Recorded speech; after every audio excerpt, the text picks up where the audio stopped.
Our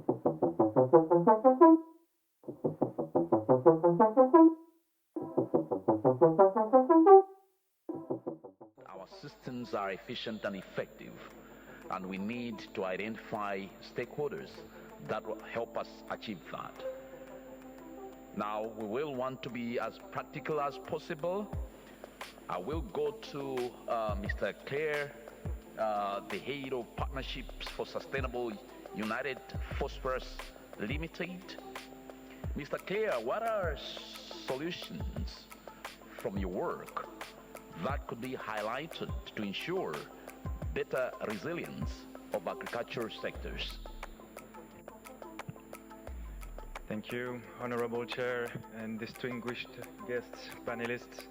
It's a great honor and pleasure to be here. So my name is Florent. Clair. I represent UPL. UPL is a global leader in sustainable agriculture solution, manufacturing and distribution.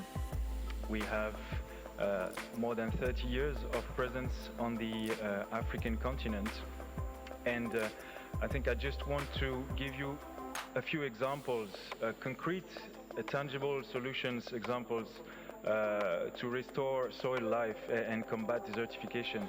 And I'm really glad because many messages have already been shared by my guest panelist friends, and I'm just coming here to provide more concrete solutions and reinforce that message. So I think the first obvious message is to restore soil natural fertility.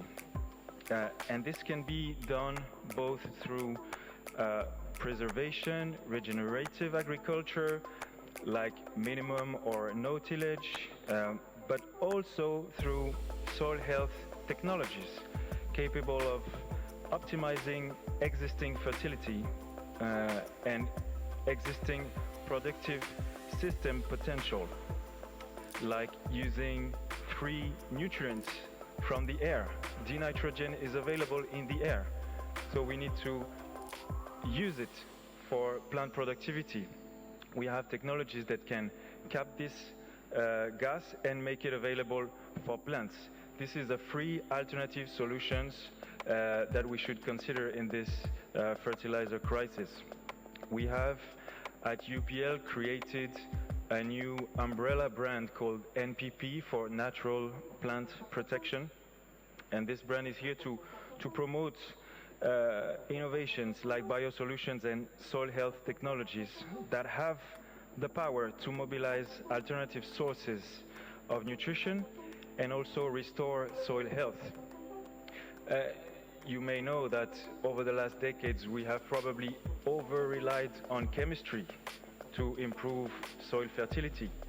So our message today is we need to restore the balance between biological, chemical, and physical properties of the soil. Over-relying on chemistry has led to progressive physical degradation and biological depletion over the years. And this, in return, has led to more dependency on chemistry, leading to a vicious circle. So now we want to restore soil health, and we have the technologies for that, but we would all like also to promote regenerative agriculture good practices. So that's the first message, soil being the ground base, of course, of any productive food system. The second message would be make friends with nature to boost crop resilience to pest, disease, and climate change. Integrated pest management, you may have heard of that, means reintroducing biodiversity into the fields, agroforestry, auxiliary fauna. These are all nature-based, not solutions, but practices that can really make a difference.